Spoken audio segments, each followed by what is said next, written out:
जय हिंद साथियों, मैं अनूप आपके अपने यूट्यूब चैनल जय काव्य अकादमी पे आपका स्वागत करता हूं। जैसा कि हम लोग मित्र देखते आ रहे हैं कि मनोविज्ञान के क्रम में जो बाल विकास है, बाल विकास को हम लोग एक क्रमबद्ध तरीके से पढ़ते आ रहे हैं। उसी क्रम में हम आ गए हैं भाषा विकास पर। तो भाषा विकास पर आ गए हैं, तो उसमें मैंने भाषा के बारे में शुरू में आपने बता दिया। 2-3 मनोवैज्ञानिकों के अनुसार वो बताए थे कब कितने आयु में कितने भाषा का बच्चे के अंदर ज्ञान हो जाता है। अब आते हैं भाषा के प्रकार पे। क्या मित्र? भाषा के स्तर पे, भाषा के स्तर पे आते हैं। Just second.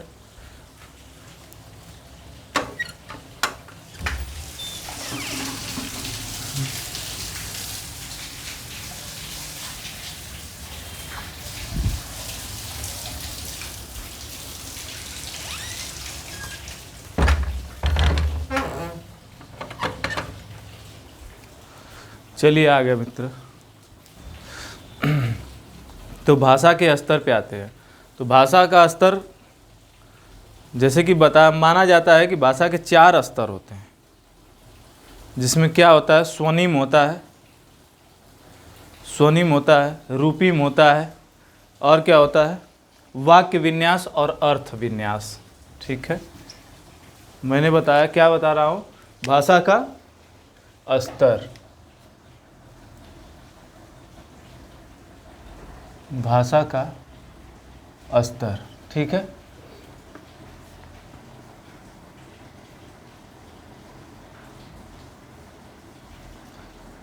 Stage of languages. ठीक है मित्र, लैंग्वेजेस। ठीक, इसमें मैंने बताया आपको स्वनिम, रूपिम, वाक्य विन्यास। क्या मैंने बताया? स्वनिम, रूपिम, वाक्य विन्यास और अर्थ विन्यास। अर्थ, ये भाषा के स्तर है। ठीक है, इसमें क्या होता है साथी, कि जो स्वनिम होती है वह भाषा की सबसे सूक्ष्मतम इकाई है। क्या है? सबसे सूक्ष्मतम इकाई है। और फिर उसके बाद रूपिम, इससे छोटा कोई इसका विखंड नहीं हो सकता। मतलब अर्थ वाले एक छोटा शब्द, ऐसा उसका मतलब कह सकते हैं कि रूप, अब उससे छोटा उसको नहीं बना सकते। जैसे कि मैं, हम, तुम, इसको क्या करेंगे? छोटा बना पाएंगे? नहीं बना पाएंगे। तो वह क्या कहलाता है? रूपिम। वाक्य विन्यास क्या कहता है? पदानुक्रम होता है इसमें। ठीक है, क्या होता है? पदानुक्रम होता है, पदबंध होता है, उपवाक्य होता है और वाक्य होता है। इसमें 3 आते हैं। क्या? पदबंध, उपवाक्य और वाक्य आता है। अर्थ विन्यास में क्या होता है? जो भी वाक्य हैं या जो भी शब्द हैं उसके अर्थ को जान लेना, वह अर्थ विन्यास में आता है। जैसे चलिए देख लेते हैं। ये निम्न 3 प्रकार के हैं। भाई आपको नोट्स भी तो बढ़िया बनवाना है। 3 प्रकार, 4, कितने? 4 प्रकार के हैं। ठीक, अब ये जो क्रम है इनका ऐसे जाएगा। ये सबसे निचला क्रम है। ठीक है मित्र, फिर उसके बाद दूसरा, फिर उसके बाद तीसरा, फिर उसके बाद चौथा। तो स्वनिम क्या होता है? देखिएगा ध्यान से। जो स्वनिम है, भाषा की सबसे सूक्ष्मतम इकाई।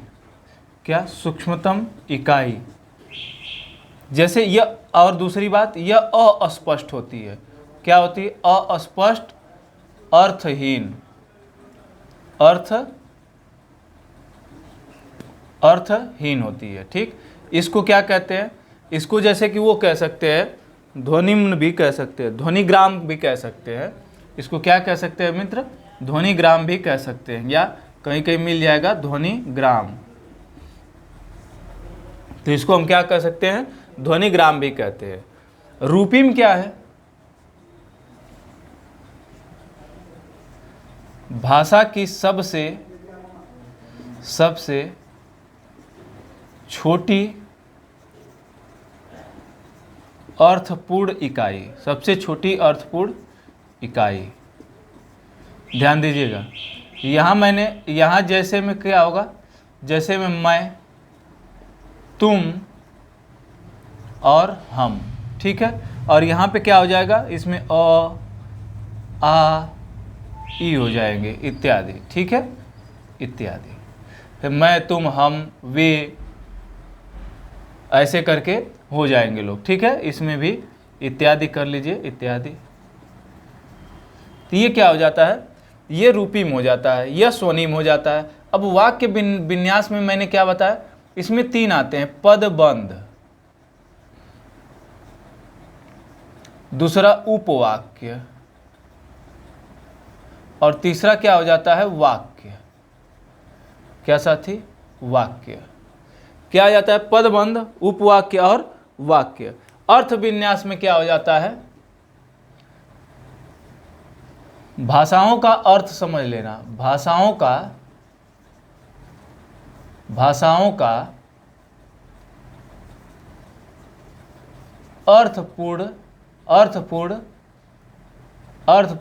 की अर्थपूर्ण समझ, वही क्या कहलाती है, अर्थ विन्यास कहलाती है। पदबंध, जैसे कि कई बंध मिलके क्या बनते, एक पद बनते हैं। पहले 3-4, जैसे कि 3-4 शब्दों को मिलके क्या बनेंगे, एक पद बनेंगे। फिर उसके बाद वह 2-3 पदबंध को मिलके एक उपवाक्य बनेंगे, और कई उपवाक्यों को मिला के क्या बनता है, एक वाक्य बनता है साथी, ठीक है। तो यही कहलाता है कि जो वाक्य विन्यास होते हैं वह 3 तरह के होते हैं, जो पदबंध, उपवाक्य और वाक्य आते हैं। अर्थ विन्यास क्या कहता है, भाषाओं की अर्थपूर्ण समझ क्या है, अर्थ विन्यास है। रूपीम देख लीजिए, रूपीम भाषा की सबसे छोटी अर्थपूर्ण इकाई है, जैसे मैं, तुम, हम इत्यादि। सबसे निचला स्तर स्वनिम होता है, जो प्रारंभिक स्तर होता है शिशु का। तो इसका क्या है, भाषा की सबसे सूक्ष्मतम इकाई, अस्पष्ट, अर्थहीन, जैसे अ, आ, ई, जैसे स्वरों का उच्चारण हो जाएगा। लीजिए स्क्रीनशॉट, तो आगे चलते हैं।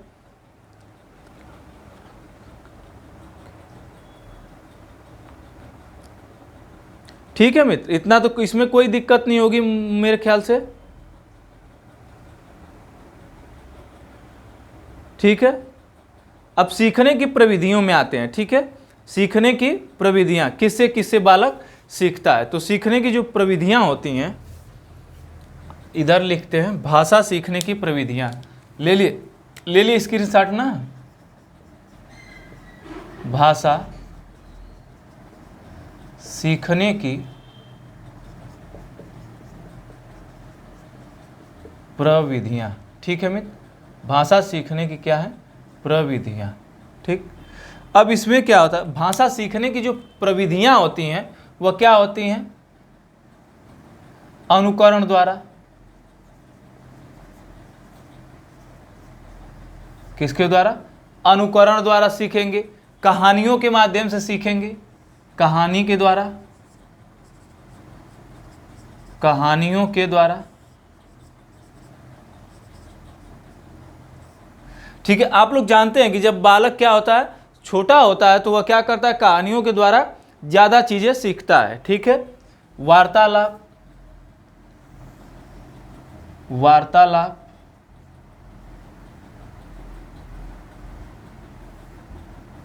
वार्तालाप, उसके बाद प्रश्नोत्तर,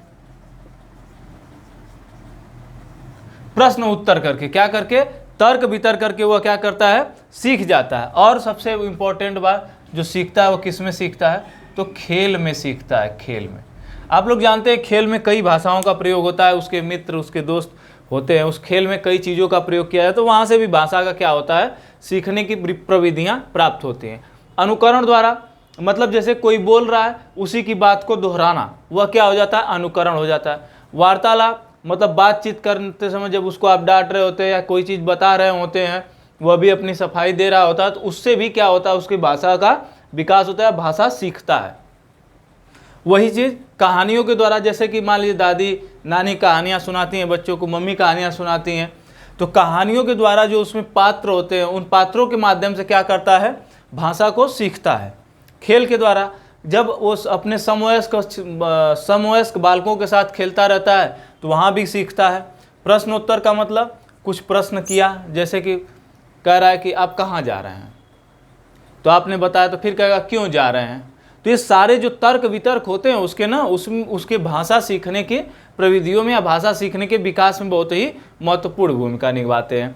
तो यह क्या हो जाएगा, भाषा विकास, भाषा सीखने की प्रविधियाँ। हेडिंग इसको लगाइएगा क्या, भाषा सीखने की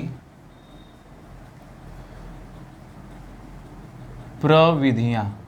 ठीक है साथी, भाषा सीखने की प्रविधियाँ होती हैं यह। बताइए कोई दिक्कत है इसमें, भाषा सीखने की प्रविधियों में? यह क्लियर हुआ ना, भाषा सीखने की प्रविधियाँ? लीजिए स्क्रीनशॉट इसका भी, फिर आगे चलते हैं। चले आगे, मिटाएं इसको, मिटा दें। चलिए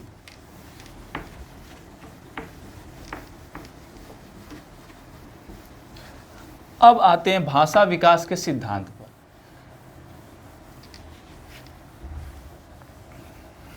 किस पे आते हैं? भाषा विकास के सिद्धांत पर।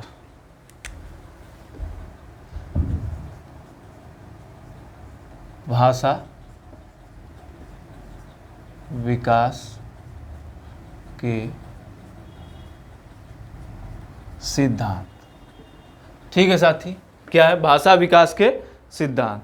कह सकते हैं theories of language development, theories of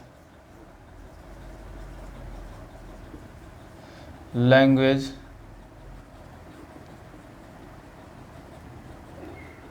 development. बताइए, ठीक है, थ्योरीज ऑफ लैंग्वेज डेवलपमेंट इसी को कहते हैं। अब देखिए भाषा में जो है कि मुख्य कुछ ही सिद्धांत हैं। क्या है? कुछ ही सिद्धांत है। जैसे यहाँ पे मैं लिखता हूँ भाषा विकास के सिद्धांत में, भाषा विकास का सिद्धांत। जैसे देखिएगा इसमें क्या है, कुछ ही है। जैसे इसमें कौन आ जाएंगे, कौन आ जाएंगे तो बताइए। सबसे ज़्यादा जिनका माना जाता है, किसको माना जाता है, तो किसको माना जाता है बताइए? तो चोमस्की का भाषा सिद्धांत। किसका? चोमस्की का भाषा सिद्धांत। यहाँ लिखिए चोमस्की का भाषा सिद्धांत। ठीक है मित्र, देखिए दूसरा लिखिए सामाजिक अधिगम का सिद्धांत। सामाजिक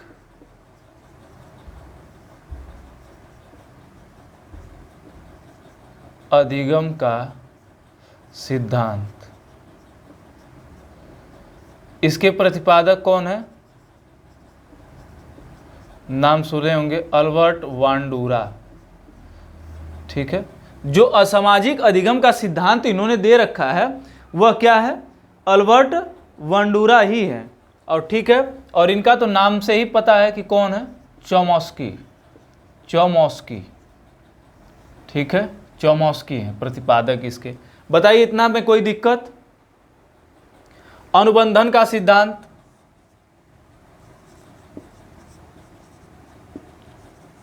अनुबंधन का सिद्धांत हो जाएगा।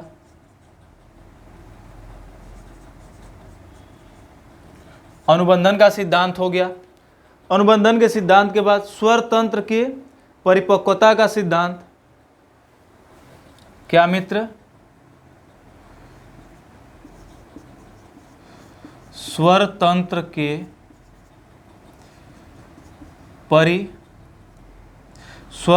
के परिपक्वता का सिद्धांत। और क्या होता है? सहचर्य का सिद्धांत। सहचर्य का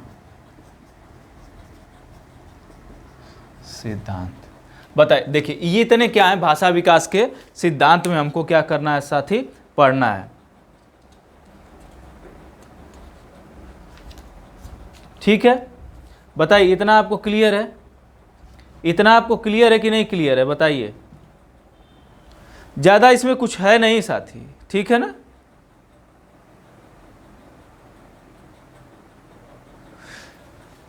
चलिए अब मिटा दें, अब एक एक चीज़ को देखें, एक एक चीज़ को देखें, बताइए। ले लीजिए स्क्रीनशॉट लीजिए, स्क्रीनशॉट लीजिए, 2 मिनट का समय ले लीजिए।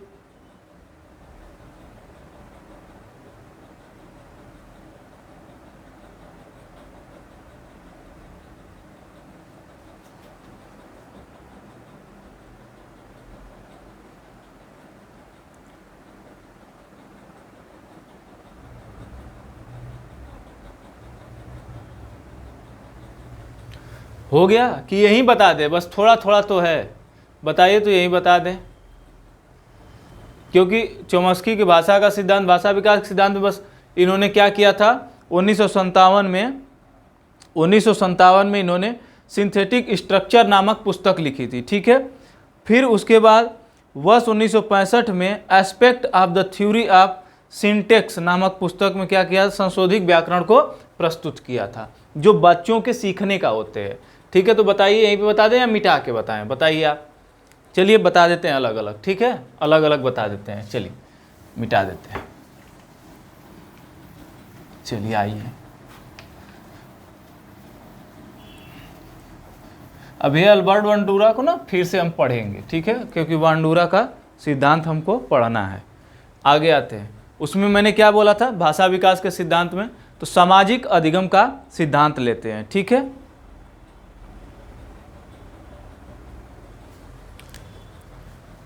क्या है सामाजिक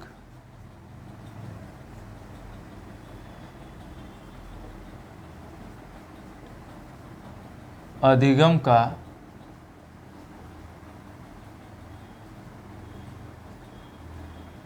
सामाजिक अधिगम का सिद्धांत, ठीक है मित्र। इसको किसने दिया आपने जानते, अभी मैंने बताया अल्बर्ट बांडुरा, ठीक है। अल्बर्ट बांडुरा ने क्या किया था, इस सिद्धांत को दिया था। इन्होंने क्या कहा था, लिख दूं, लिख रहा हूं मैं, कि बालक जो भी भाषा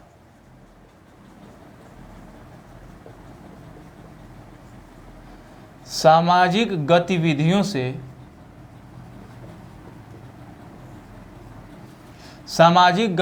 से सीखता है,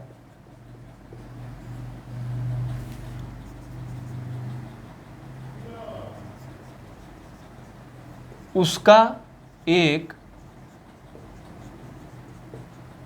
प्रतिमान बनाकर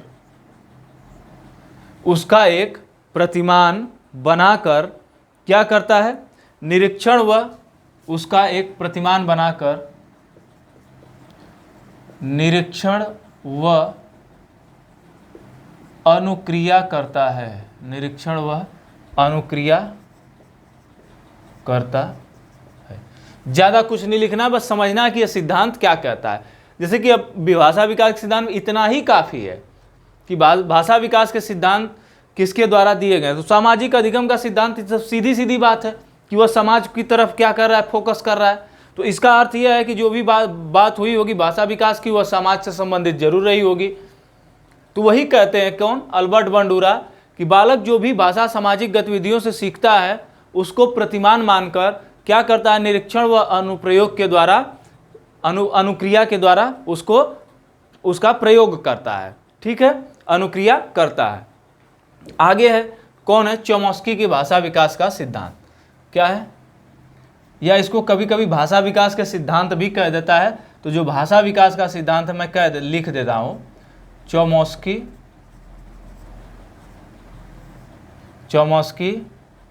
या चोम्स्की भाषा सिद्धांत, या इसी को कभी कभार पूछ देता है भाषा विकास का सिद्धांत, क्योंकि चोम्स्की लिख देगा भाषा विकास का सिद्धांत।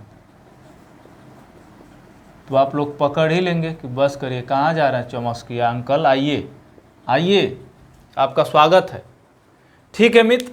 तो मैंने क्या बताया कि 1957 में इन्होंने एक पुस्तक लिखी थी जिसका नाम था सिंथेटिक स्ट्रक्चर। पहले तो इसके प्रतिपादक को लिख लीजिए। प्रतिपादक कौन है? चौमोस्की है। क्लियर है इतना? चौमोस्की क्लियर है? बताइए। मैंने क्या बताया, एक इन्होंने पुस्तक लिखी जिसका नाम था क्या? Synthetic structure.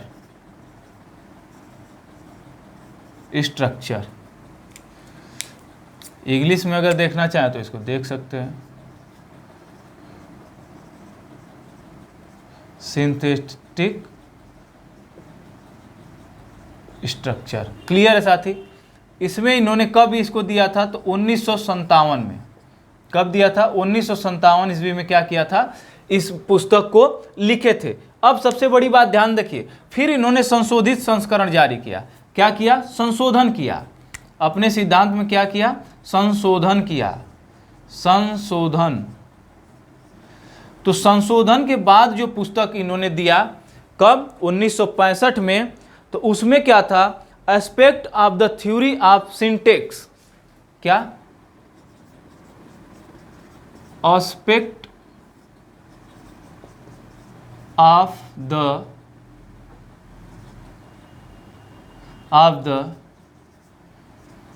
Theory aspect of the theory in syntax। aspect of the theory in syntax। ठीक है? क्या था? aspect of the theory in syntax। ध्यान दीजिएगा, थ्योरी ऑफ सिंटेक्स कर लीजिए, इसको करना चाहें तो थ्योरी ऑफ सिंटेक्स। ठीक है? अब ध्यान दीजिएगा इसमें। अच्छा, यह कब लिखे थे? तो इसको भी लिख लीजिए कि यह कब लिखे थे। तो 1965 ईस्वी में यह आई थी। और इसने क्या किया था? इन्होंने इसमें व्याकरण का संशोधित स्वरूप प्रस्तुत किया था। संशोधित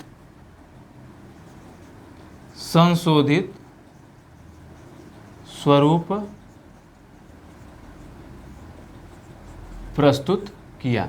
ध्यान दीजिए, क्या किए? व्याकरण का संशोधित स्वरूप इन्होंने क्या किया था? प्रस्तुत किया था।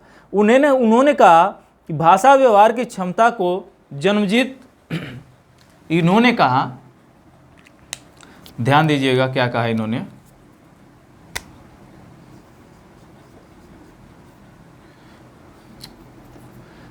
नोट। क्या? नोट। अच्छा, पहले इतना क्लियर है। चौमोस्की का भाषा सिद्धांत, भाषा विकास का सिद्धांत, इन्हीं को कहते हैं। प्रतिपादक चौमोस्की।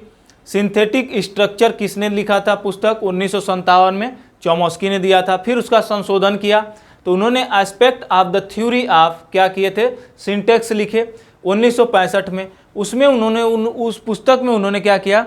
व्याकरण का संशोधित स्वरूप प्रस्तुत किया। और इन्होंने माना कि भाषा व्यवहार की क्षमता को, क्या माना? लिख दे रहा हूं, भाषा व्यवहार की क्षमता को,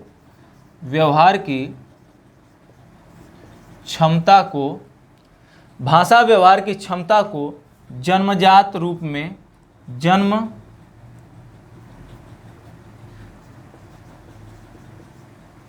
जन्मजात रूप में भाषा व्यवहार की क्षमता को जन्मजात रूप में माना तथा भाषा के सृजनात्मक पर विशेष बल दिया।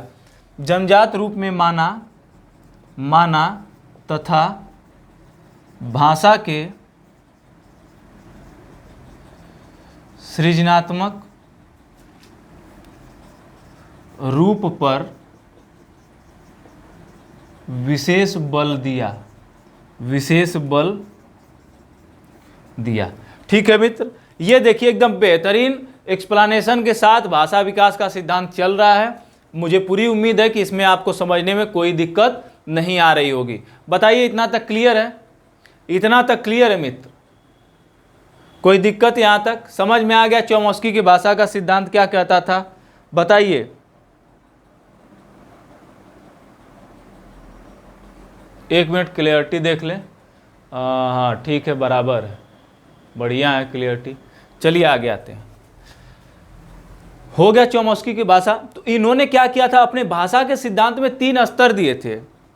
3 स्तर, मिटा दें इसको, मिटा दे रहे हैं तब फिर उसके बाद ये मैं तीनों बता दूंगा एक एक लाइन में। क्या होता है अनुबंधन का, क्या होता है सहचारात्मक सिद्धांत, ठीक है, मैं बता देता हूँ। अभी पहले इनको देख लेते हैं, ठीक है। तीनों ने जो 3 स्तर बताए थे, क्या बताए थे, 3 नियम प्रतिपादित किए थे। किसमें? भाषा विकास के सिद्धांत में। भाषा विकास में 3 नियम प्रतिपादित किए थे, ठीक है। उसमें देखिए पहला क्या था, पहला नियम यह कहता था कि भाषा के समन्वय सिद्धांत को समझना। क्या था मित्र? भाषा के समन्वय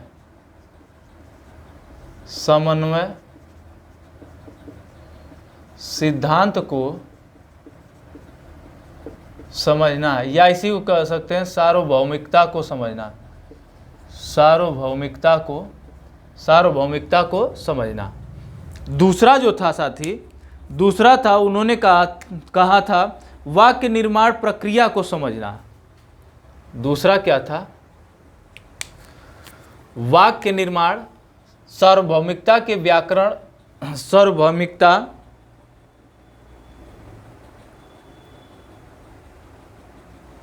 या सार्वभौमिक, इसको कह सकते हैं सार्वभौमिक व्याकरण का निर्माण करना।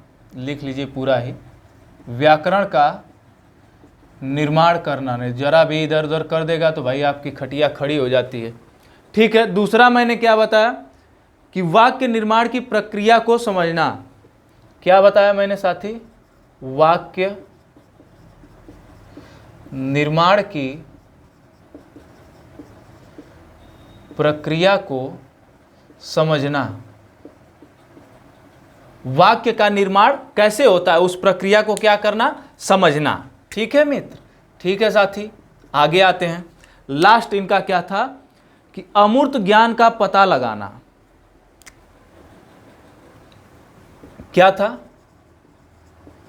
अमूर्त ज्ञान का पता लगाना, अर्थात भाषा का शुद्ध रूप विकसित करना। बताइए यहां तक कोई दिक्कत? बताइए, भाषा का शुद्ध रूप क्या करना, विकसित करना। बताइए यहां तक कोई दिक्कत, कोई समस्या आपको? मुझे नहीं लगता कि कोई समस्या, कोई दिक्कत होगी, नहीं है ना, नहीं है ना साथी। तो आगे आते हैं, क्या कहलाता है, अब देखते हैं किसको, साहचर्य का सिद्धांत। ये हो गया, थोड़ा सा टाइम ज़्यादा हो रहा है तो मैं खींच लेता हूँ। साहचर्य का सिद्धांत। अगला जो मेन है क्या है, साहचर्यता का सिद्धांत। या साहचर्य का सिद्धांत भी कह सकते हैं, साहचर्य का सिद्धांत। दिख तो रहा है ना मित्र? यह क्या कहलाता है कि बालक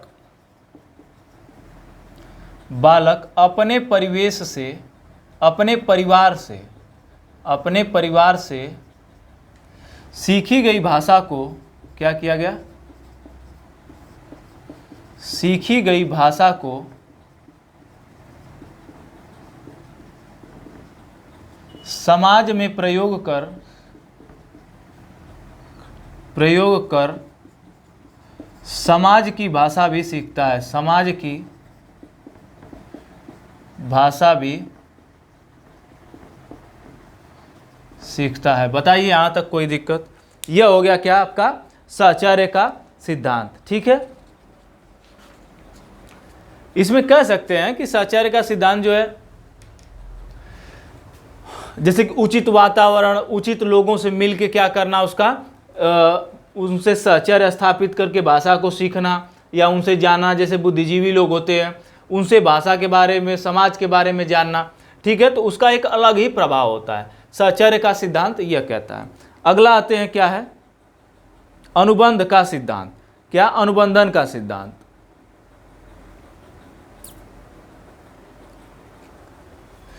अगला लिख लीजिए, इसमें इसको भी एक लाइन में बता दूंगा।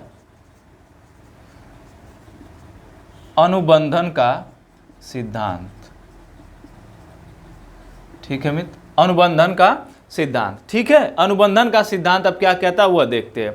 अनुबंधन का सिद्धांत कहता है साथी कि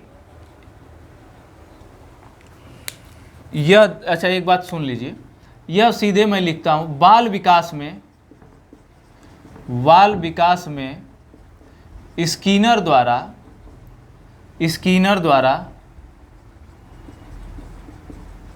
दिया गया सिद्धांत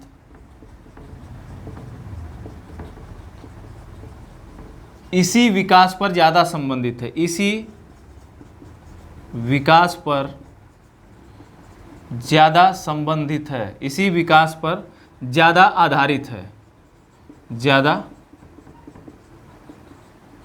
आधारित है, ठीक है मित्र। अब ज़्यादा आधारित है अर्थात अनुबंधन अनुक्रिया का सिद्धांत सुने हैं ना, क्या कहे थे उसमें, भाषा विकास को पुनर्बनल के आधार पर समझाया। क्या किया जाता है, भाषा को पुनर्बलन के आधार पर, पुनर्बलन के आधार पर समझाया जाता है, समझाया जा सकता है। क्या किया जा सकता है साथी, समझाया जा सकता है। उन्होंने इसमें क्या कहे, उन्होंने जो बताया, जो इसमें इन्होंने क्या लिखा, उसमें ऑपरेंट अनुबंधन पर आधारित दिया। क्या, इसको जो सीखने का जो अनुबंध किया ना, तो उसको क्या नाम दिए, ऑपरेंट अनुबंधन।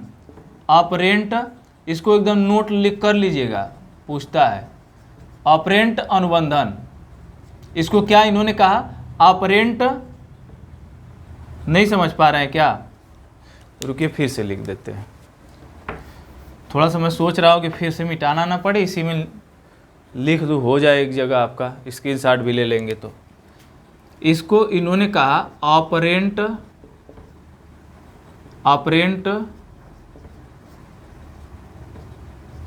अनुबंधन। अब उम्मीद है कि दिख रहा होगा, ठीक है। इस प्रक्रिया को उन्होंने क्या कहा, ऑपरेंट अनुबंधन कहा। क्लियर है, बताइए। अब आगे चलते हैं, स्वर यंत्र की परिपक्वता का सिद्धांत, ठीक है। स्वर यंत्र की परिपक्वता का सिद्धांत आगे क्या है,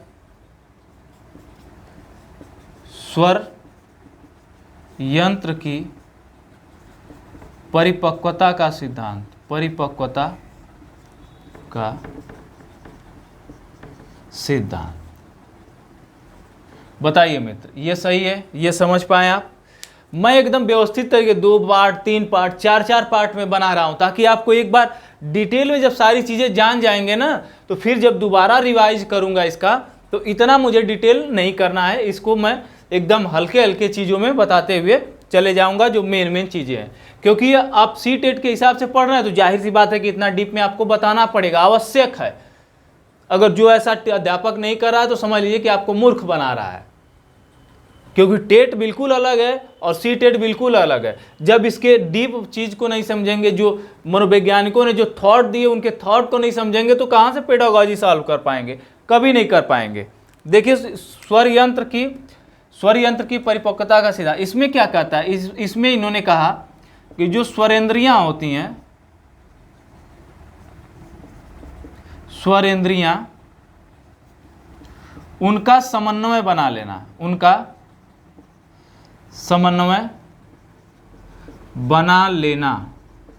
क्या मित्र, अर्थात जो आपके जीभ है, जिसे जिह्वा कहते हैं, क्या कहते हैं, जिह्वा, गला, फेफड़ा, यह क्या है, स्वरेंद्रियां, फेफड़े से वायु आती है ना, होंठ तथा नाक आदि होते हैं। होंठ, नाक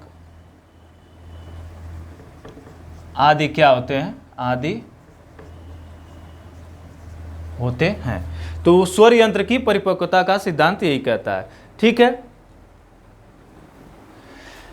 एक चीज और इसमें लिख सकते हैं, यह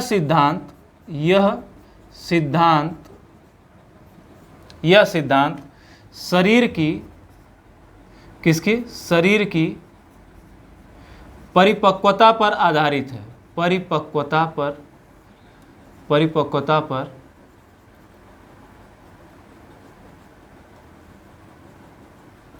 आधारित है।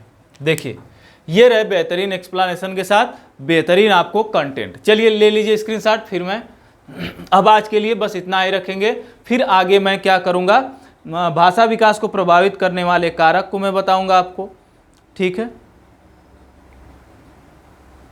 भाषा विकास को प्रभावित करने वाले कारक को बता, हो गया। चलिए, तो आज के लिए बस इतना ही सेशन कर रखते हैं। देख ही रहे हैं आप एकदम कोई दिक्कत नहीं, आपके सामने प्रत्यक्ष को प्रमाण की आवश्यकता नहीं है, आप भी ये जानते हैं, क्योंकि बेहतरीन तरीके से आपको समझाने की प्रक्रिया एकदम निरंतर चल रही है। और मुझे उम्मीद है कि इतनी आसान, इतनी सरल भाषा में आप बिल्कुल समझ पाते होंगे। तो ऐसे ही कंटेंट को बेहतरीन तरीके से समझने के लिए हमारे यूट्यूब चैनल जैकब अकादमी से जुड़िए और इसको सब्सक्राइब करिए, लाइक करिए, शेयर करिए, ज़्यादा से ज़्यादा लोगों तक पहुँचाइए, क्योंकि आपका सहयोग ही हमारे लिए जुनून है। तो जय हिंद, जय जैकब अकादमी।